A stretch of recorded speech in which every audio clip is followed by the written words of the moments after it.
So, welcome everyone. For those of you that don't know me, my name is Michelle Falcone, and I am a life and business coach who is passionate about helping people reach their full potential in life.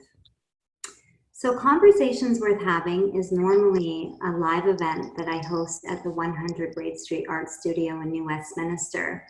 Due to COVID-19 though, and the circumstances, I was inspired to host these sessions online to provide extra support for people during this time of crisis. And I have specifically been making the topics of conversation around areas that people are feeling challenged during this time. So I have been running surveys, and people are sharing with me where they are feeling challenged. And relationships seems to be one, considering we've been in quarantine for, is it 4 weeks now? Going into the 5th week, I think, maybe? Yeah, so as Alexia was sharing earlier, she lives in a 600 square foot condo and it feels tight, you know? So there's just different stuff coming up for people around that, and we have lovely Corrine Underwood here with us tonight, who is a relationship expert, to share some tips around keeping us sane and just helping us out through this.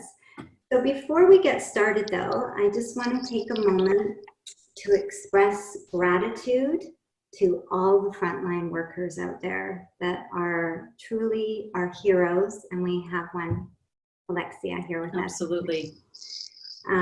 But really, I want to thank everyone for doing their part and staying home. You know, staying home, it's really made a huge difference. And yeah, so thank you. Thank you from the bottom of our hearts.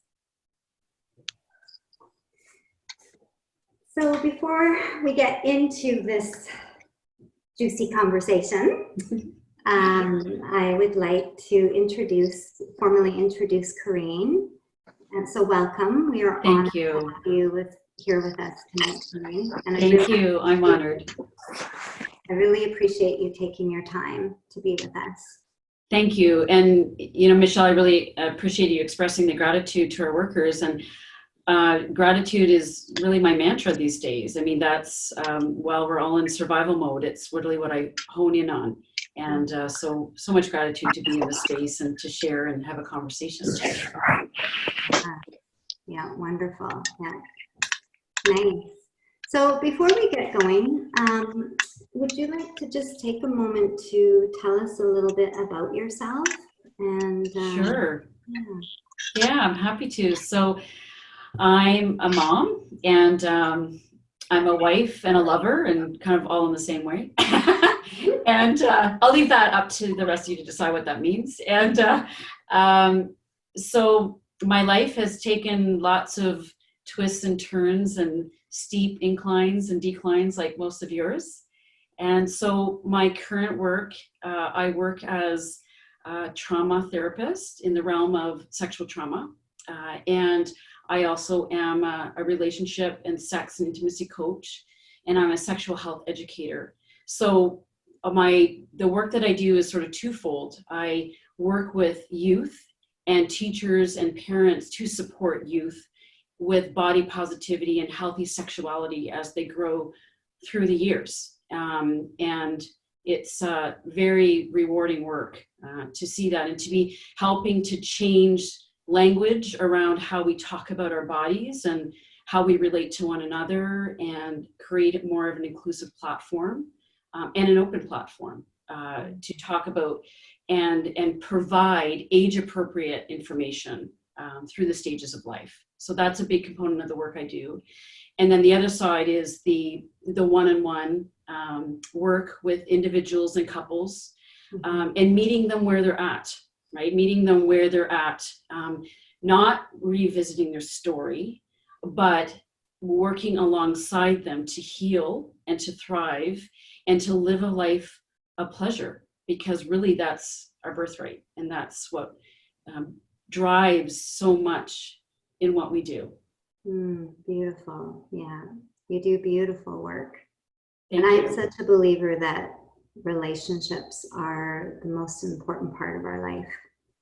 As people, we need that connection, and we thrive when we have it. So it's just amazing that you're doing this work, helping people to have healthy relationships. And it sounds like healthy relationships with themselves as well.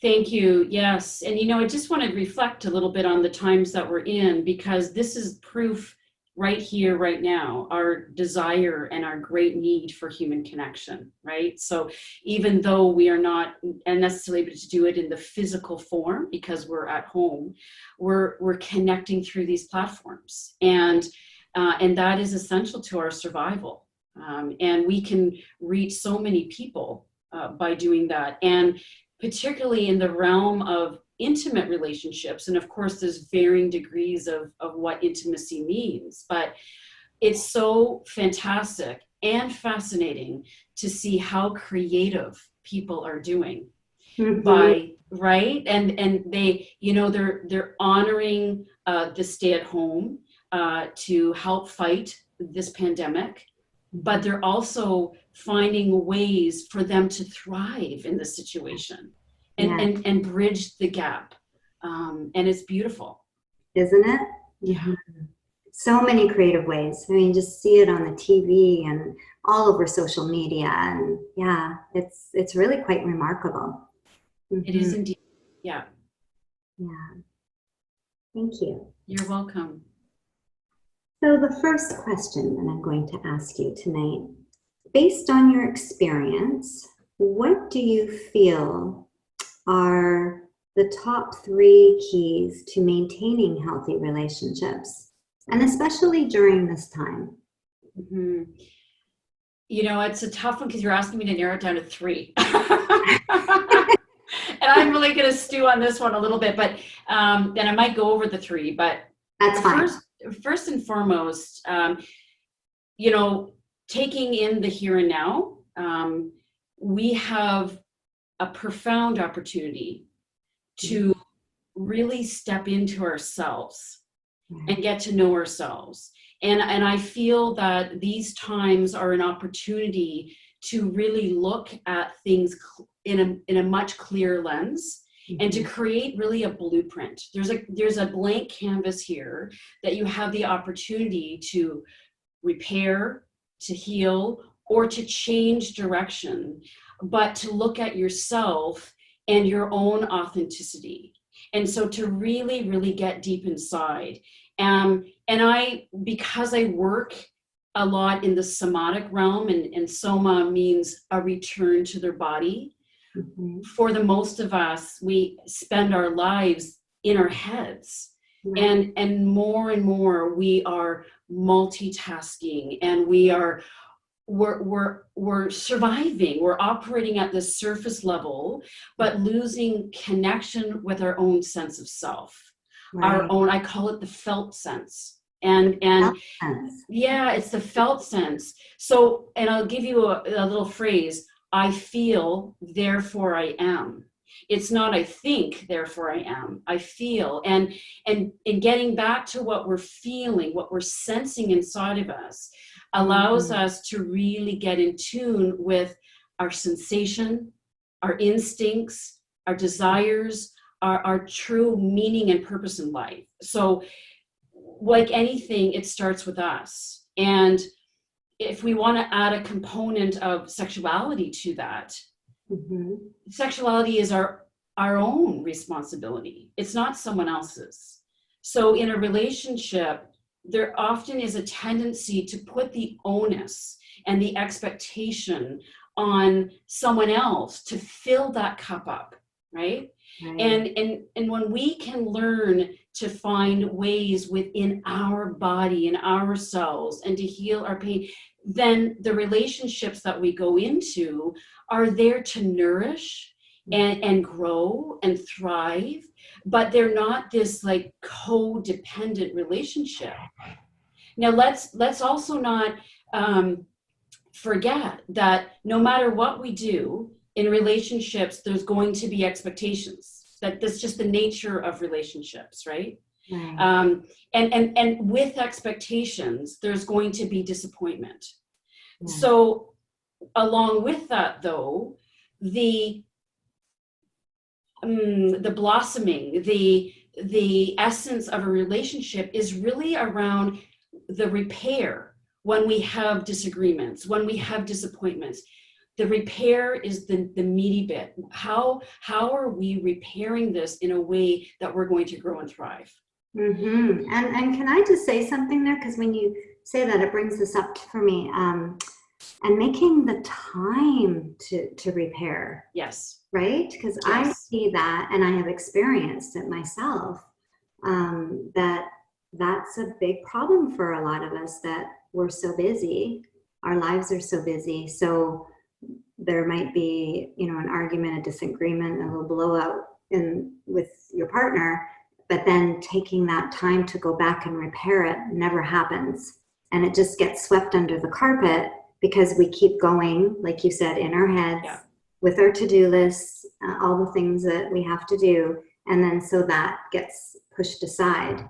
And then it gets pushed aside again. And then it gets pushed aside again. And, what does that lead to, right? Well, you've hit it bang on. And often what it leads to is what I call the kitchen sink. And what I mean by that is that we get to a point that we need to release, right? We're topped up. Mm-hmm. And so now it's not just the fact that you didn't take out the garbage, is the fact that you didn't call my mother 2 weeks ago. You didn't, you didn't take your underwear off the floor. Like, it piles up and piles up and piles up. And when there's a big sink of dirty dishes, it's hard to get them all clean at once, right? So there's definitely ways that we can go about coming to the state of repair in our relationships, which is like a whole other topic in itself. But the other key component here, and particularly in this environment that we're cocooned, right? Like Alexia said, you're in a 600 square foot place with not only your partner, your kids, you're now working there. Some of you are going outside, but you're doing a lot of your work at home. You're cooking, your social, everything is at home now in this cocoon. And so as humans, what creates excitement in a relationship is longing and obstacles, okay? But with an obstacle, there's usually distance. So when we can't physically leave that environment, the only way we can create distance is here in fantasy. And fantasy nourishes eroticism. Fantasy nourishes play. And so incorporating play into our relationship, fantasy, curiosity, dancing together, watching a concert together on media. And in addition, finding unique ways to take some periods of separation. So that might be having a bath by yourself, or going into the other room just to be in your own space, setting healthy boundaries around that. But play is essential. And I hear more often than not, people saying to me, I don't feel there's a place for play right now, because how can we have play when we're in the situation? I should be grieving. I should be worried about others. All of these things that they're going to list. Right. Of course, we can have all of those other emotions.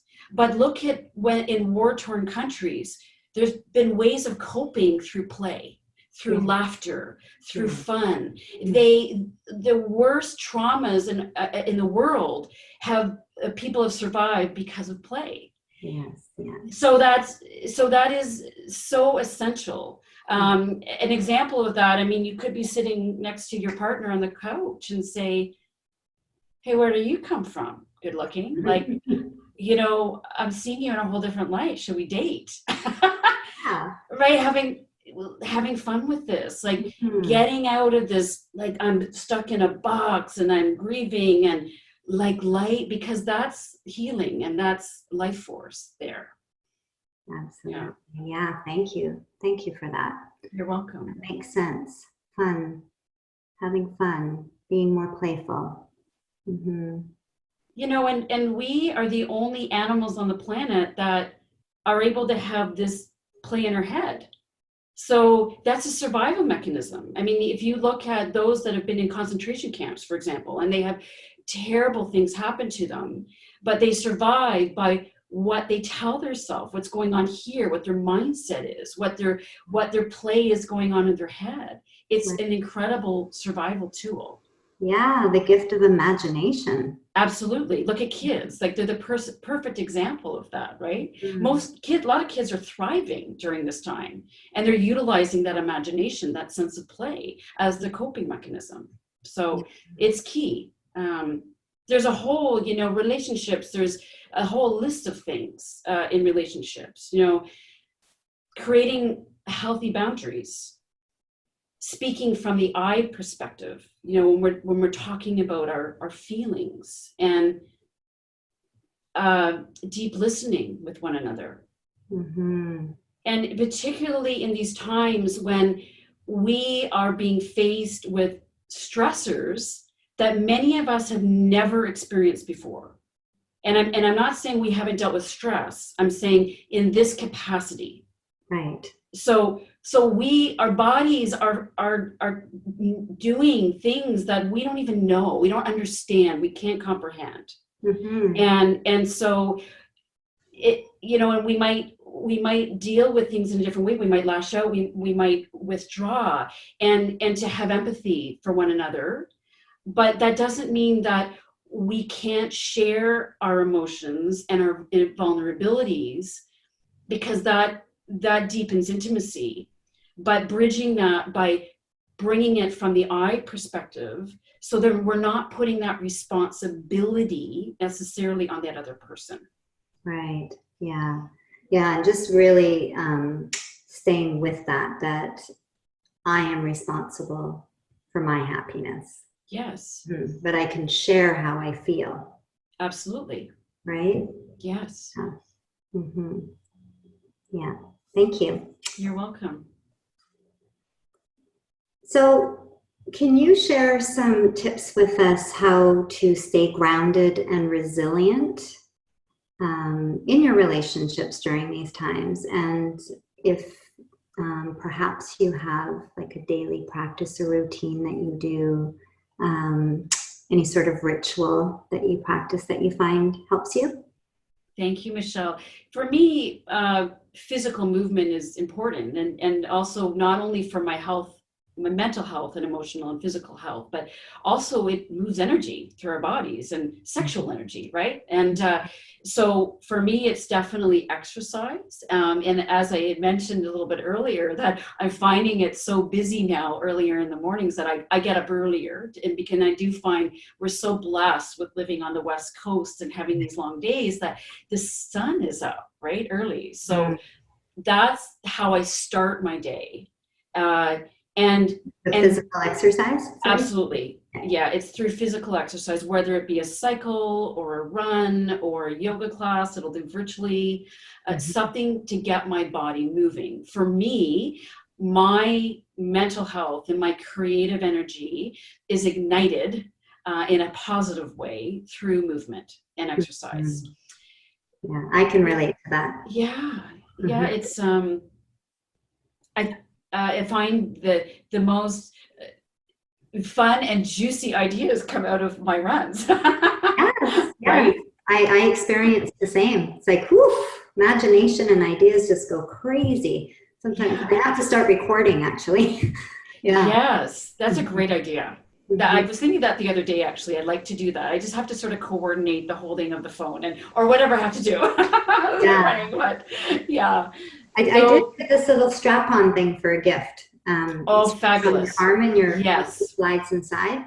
That's a great idea. That's an awesome idea.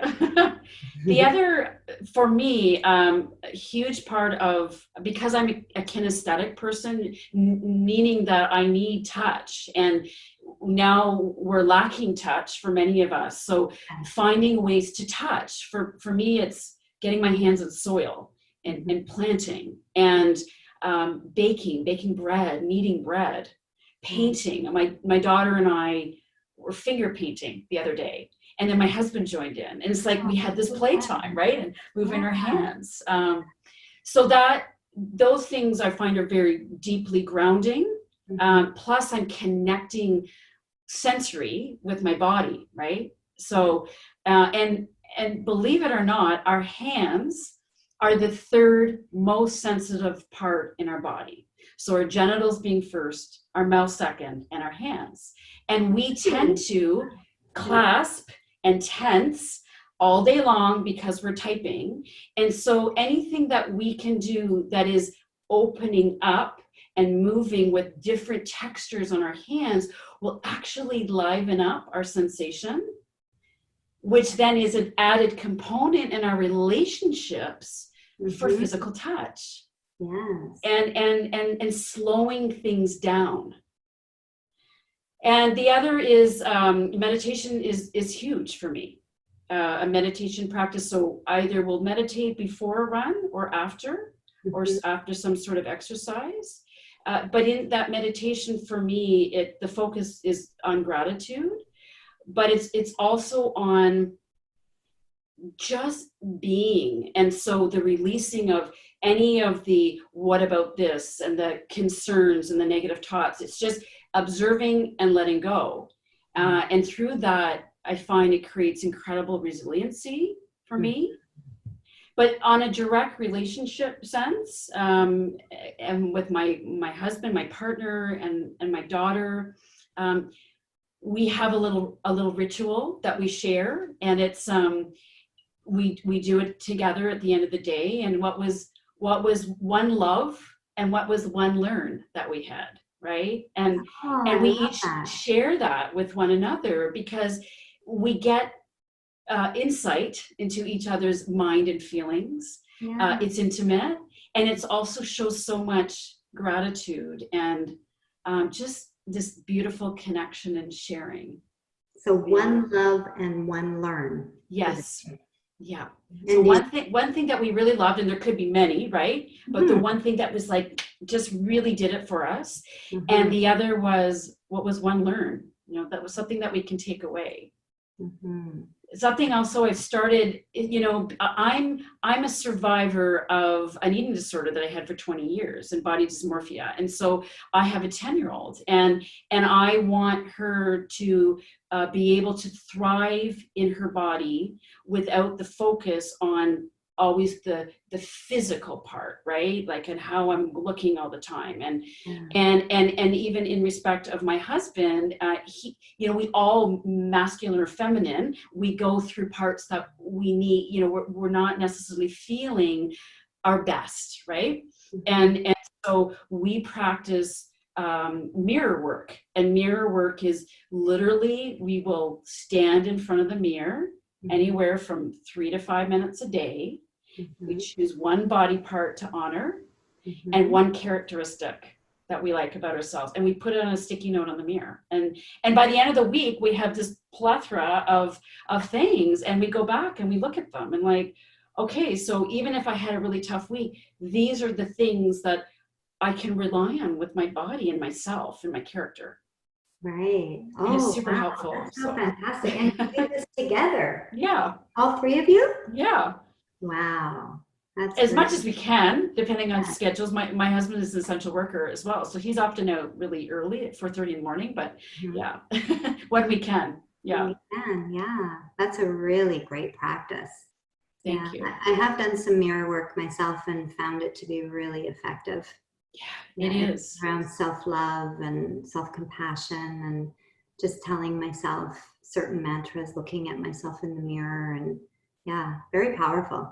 It's very powerful. Yeah.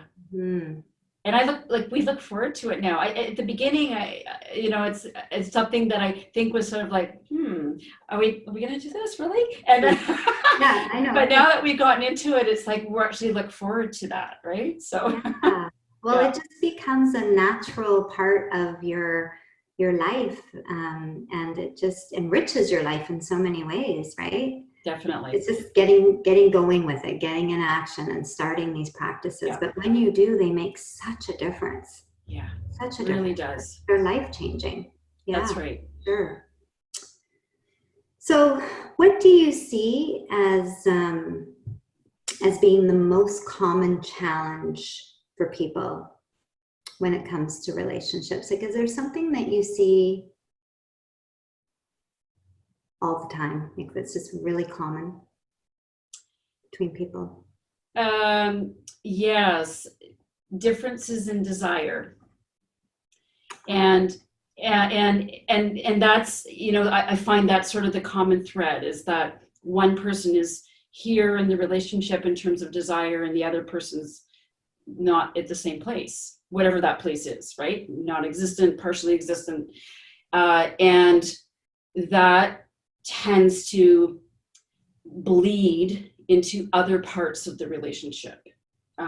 Resentments, feelings of not being validated, confidence levels, intimacy, which is not just sex, right? Mm-hmm. So that's, from my experience, that's been a really big one. Yeah. And I can actually see that happening in all your relationships, not just your intimate, because I'm even thinking with my daughters, you know, not being on the same page around what might be making me happy and making them happy. You know, that changes all the time, especially as they grow and mature, and just being in tune with that. Absolutely, right? Yes. And growing with it. Mm-hmm. Yeah. So can you recommend anything to us that might help us be aware of that? Mm-hmm. Well, you know, the thing is that, so we're going to break it down a little bit, because if we're talking specifically about sexual desire, sexual desire is what I call context dependent. So what I mean by that is that and I'm going to speak sort of in masculine and feminine terms, and although I'm not generalizing, there's lots of variation here, right? So for the most part, from a masculine perspective, unless there's been some sort of trauma, or which is also can equate to emotional trauma, generally desire is more spontaneous. It's sort of, it's there and now, and it's happening, right? And for sort of the feminine side is that desire is much more context dependent, meaning that the surroundings, the environment need to be such to feel desire. Yeah, I always think so high maintenance that way. All has to be there.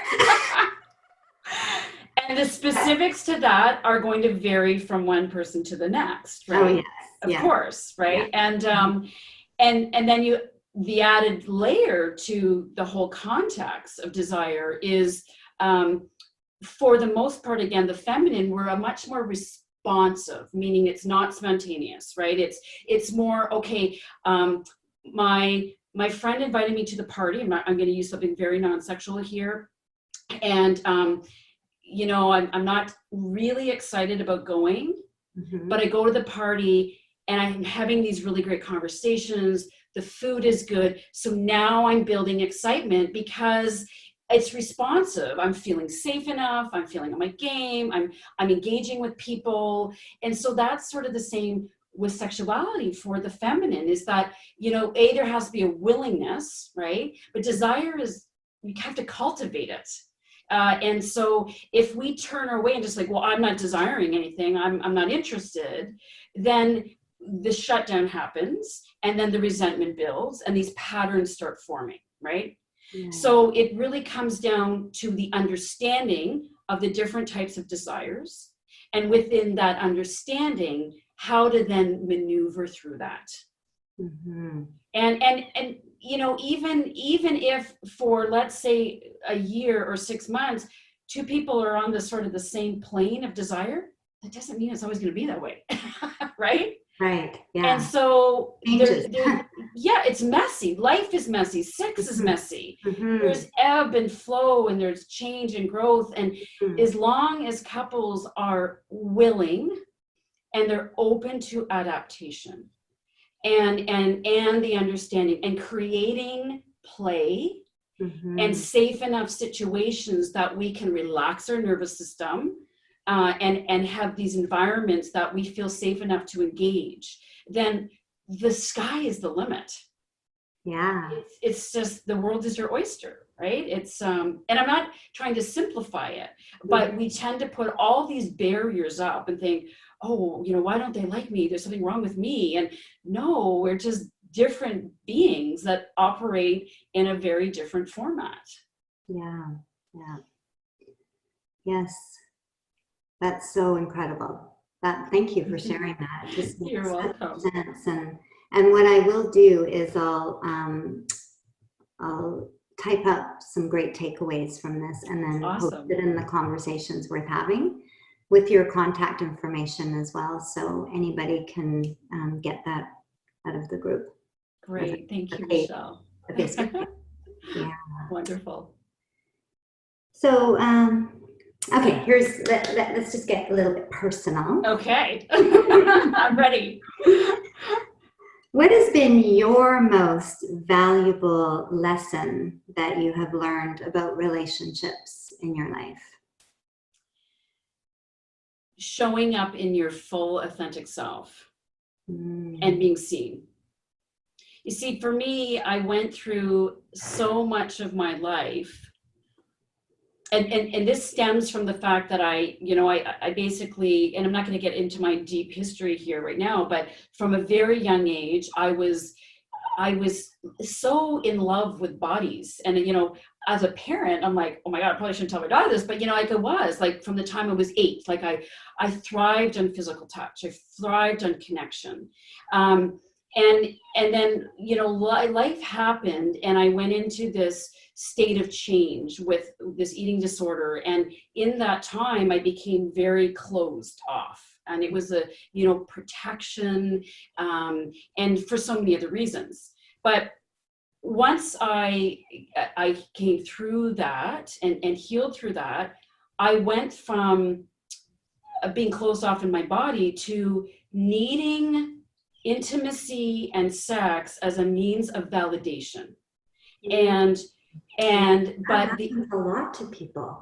It happens a lot. And it was like cocaine, right? Like I need to get more and more and more validation. Yes. But what ended up happening was, as soon as somebody got a little bit close to me, so that it was beyond just sort of the mechanics of sex, I would shut down. I wasn't prepared to be emotionally vulnerable.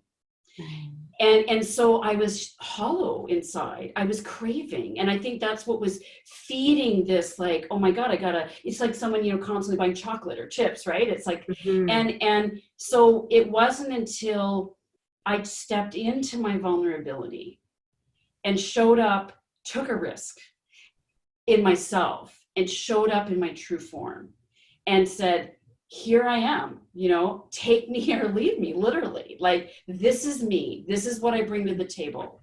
Yeah, I'm not hiding. And along with that, though, I had the opportunity to go deep in myself and accept my idiosyncrasies and my desires and all of the things that make me tick.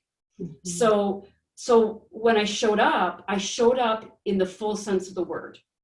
And that's my value, and that's what I will always honor for myself and support others to do the same. And I feel that when we can do that, and it's not easy, and we are constantly growing and evolving and having setbacks, but when we can support each other to be authentically themselves and still show up every day and dig through the hard times and be there and work it out, like, it just makes such a huge difference. And I have now at 48, I have the most enriched relationship, but we've done the work.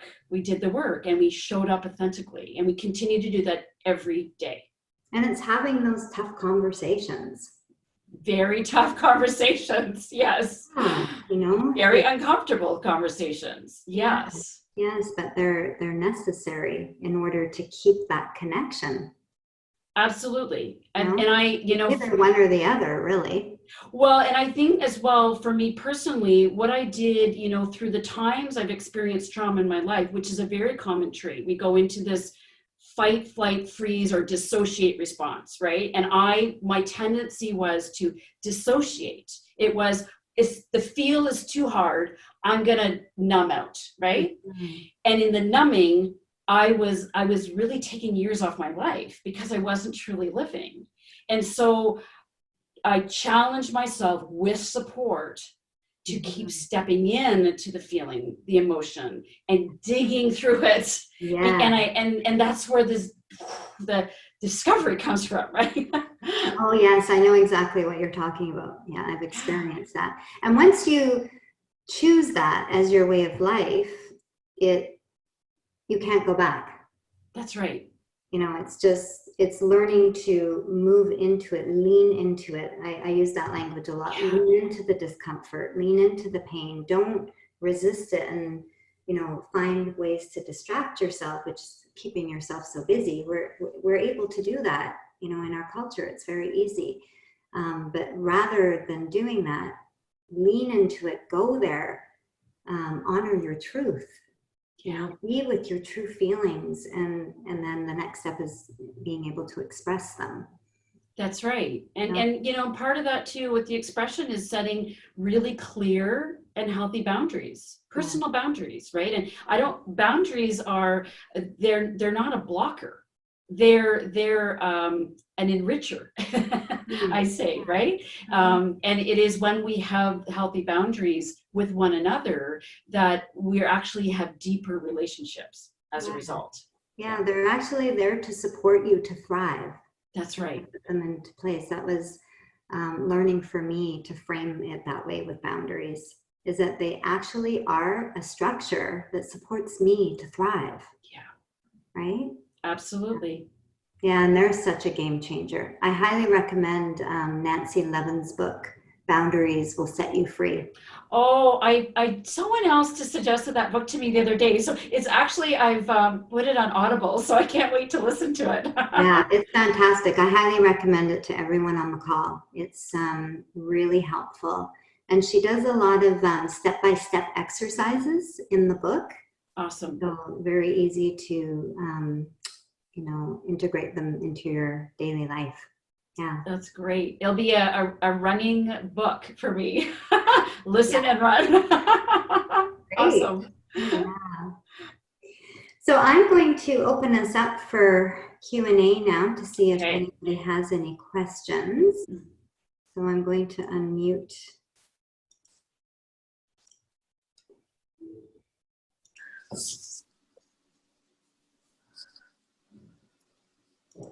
Does anybody have any questions?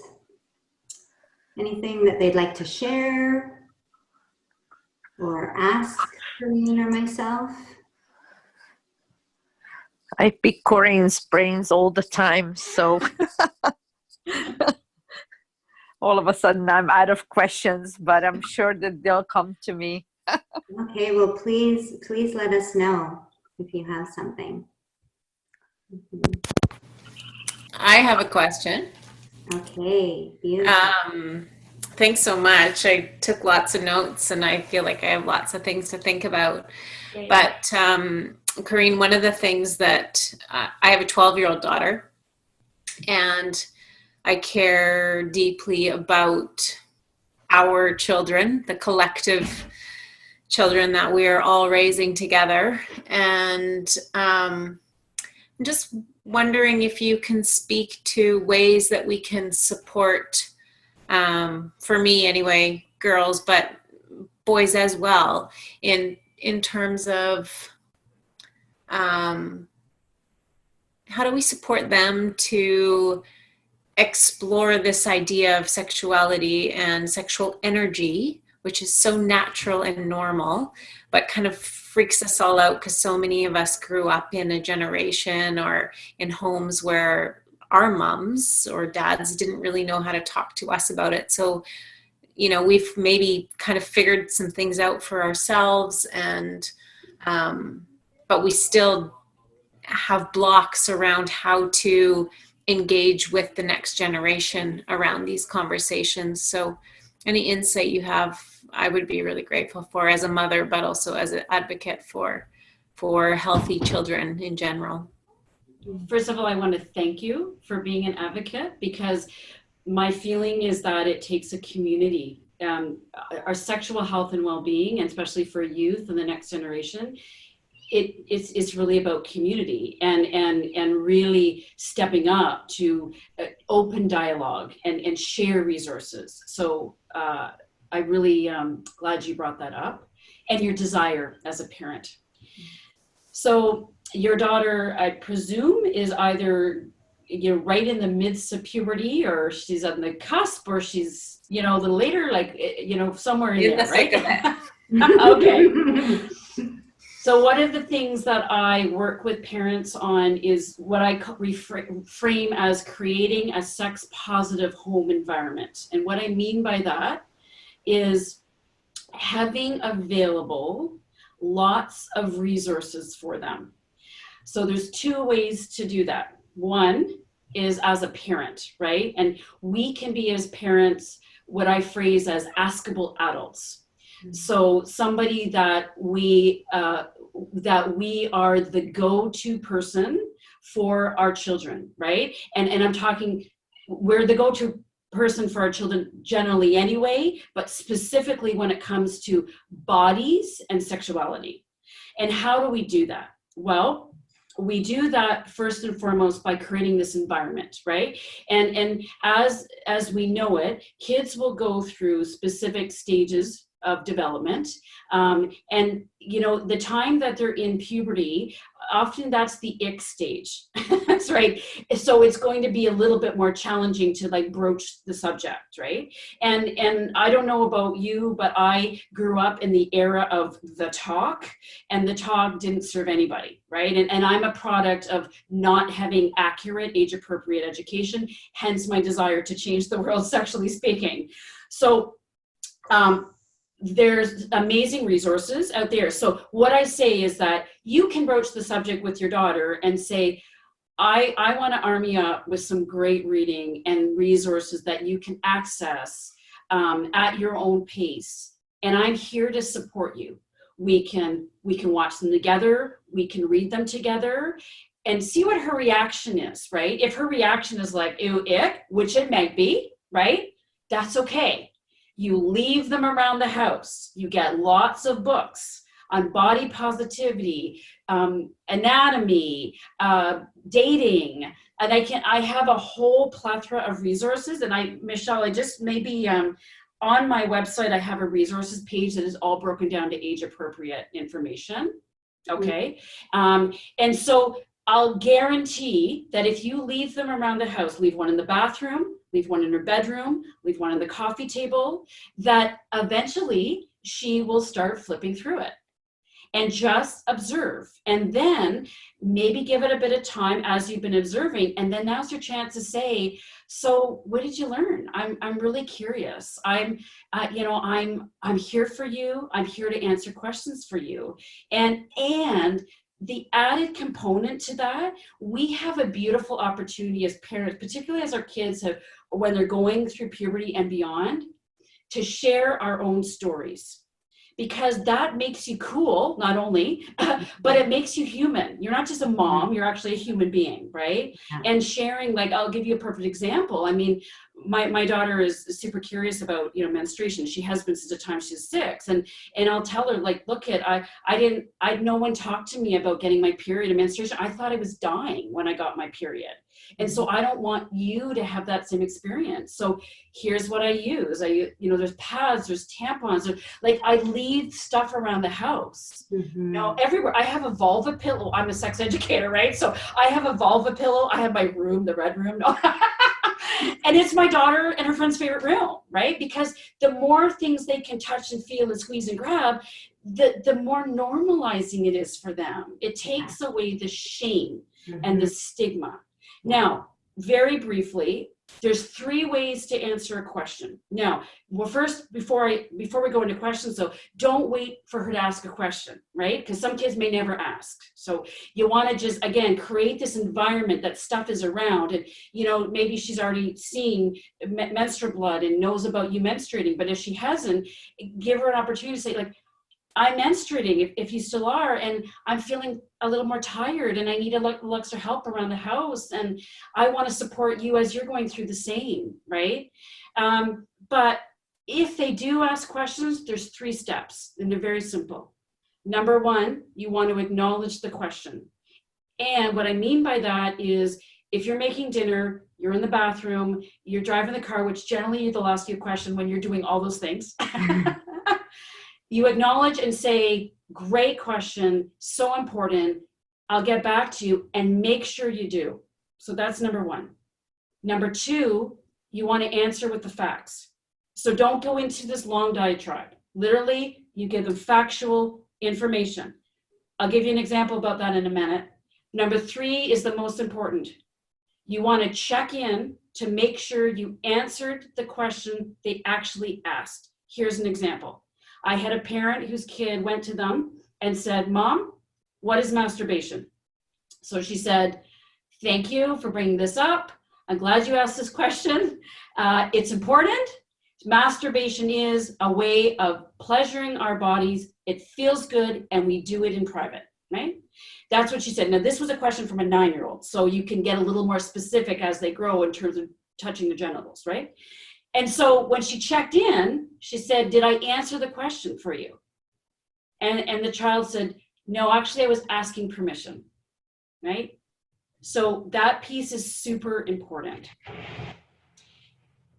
Another thing is that it's not about the talk. It's about everyday circumstances. So you're watching a show with your daughter, and there is a family of 2 men with a baby, or there is sexual innuendos, or there's swearing. Great opportunity, pause. Hey, what do you think about that? Is there talk about this at school? Does it make you uncomfortable? What are your feelings about it? Get to this felt sense in here, right? Back to the feeling. What's happening in your body when you hear those words? What happens inside of you when you hear that boys can't join Girl Guides, but girls can join Scouts, right? Like, bring it into relevant everyday experiences. You're driving in the car and something comes on a podcast that's talking about sex. This is a perfect opportunity to say, what have you learned so far about sex? And sex just isn't about intercourse. Sex is about an expression. Sex is right? And then leave it. And I'll guarantee that probably 3 to 4 to 5 weeks later, they might ask you the exact same question, or maybe change it up a little bit. So it's consistent, open dialogue about our bodies. And like, we gotta normalize this, because we have all grown up in a society that is like shameful, right? Yeah. And that just leads to so many issues. So many issues. I love, love, love. I just have to share what I love, love, love, and then you guys continue on. Yes. Right. Bringing in that it's an expression. It's not just about the sex. It's an expression. Yeah. Right? Like, I love that. Yeah. And I like the word eros. Eros is life force energy. So that's what sexuality and sex is. It's eros in our body. It's pleasure in our being. How do we move through life in pleasure? And this is an important piece, because in school, they never talk about pleasure, ever. And this is nothing against teachers, because I love teachers. This is just the way our culture is, right? Yeah. But Uncomfortableness to yeah, but it's not, again, just focus on pleasure, which is important. Masturbation and self-pleasure is hugely important, but also helping them to identify pleasure is that delicious strawberry in their mouth. Pleasure is smells walking in the fall in the woods. And how does that make you feel inside when you experience that pleasure? Oh, yes. It's just so important to know how to tap into all of that. Thanks, Corinne. That's really You're helpful. welcome. You're welcome. There is a little workshop I have coming out specifically for parents. So I'll touch base with Michelle about that and she can send you a link. Okay. Awesome. Thank you, Alexia. Does anybody else have any questions or anything that they would like to share?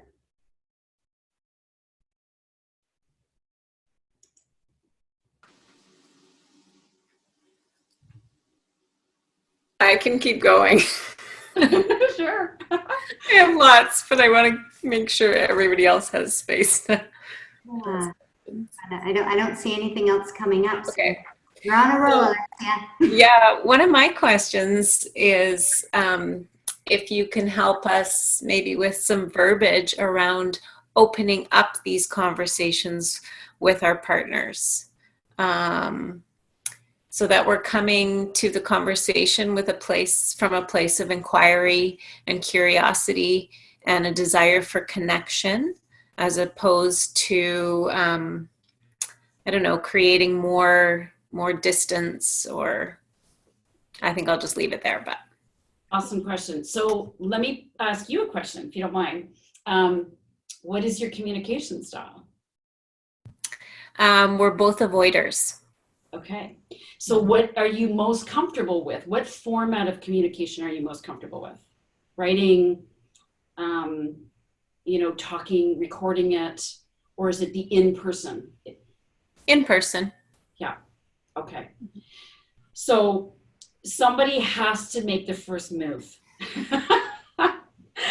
And if the in-person is really daunting, which often it so is for people, particularly if these are topics that you not necessarily in this dynamic have spoken about, I highly recommend formulating it first on paper for yourself. Getting that kinesthetic action is connecting the cognitive with our emotional brain. And it allows us to get super clear on what are our priorities. So number one, speaking from the place of your needs, right? From the I perspective. So from a feeling and from a need. And the benefit to the relationship, again, from your perspective. The how is up to you both, right? The how you're going to do it is up to you both. But again, you can talk from the I perspective of a suggestion to something that you're comfortable with, right? You want to offer your partner a carrot with that, right? And so getting that down on paper really helps us to identify what our priorities are and gives us an opportunity to scan it through to just make sure it's succinct. The next step is setting the intention, right? A time that, and the intention, and going forth to set a time. Because just because you might be ready at that time doesn't mean he's ready and available, right? So you want to make sure he's both ready physically and he's ready emotionally to handle that, right? So checking in, saying, this is really important to me. I've identified things that I want to bring into the relationship, obviously in your words, right? And so I want to know from you when it would work the best for us to connect on this, right? So that's sort of the next step. When you speak about it, and this is, a sort of a fundamental framework of any relationship. The I perspective, like I talked about, in deep listening. So what I mean by deep listening is that if you haven't done deep listening before, which is someone speaks in full from the I perspective without the other person commenting, okay? So they speak their piece, there's a pause, and then there's a check-in from the other person, okay? If I'm understanding you correctly, you said this.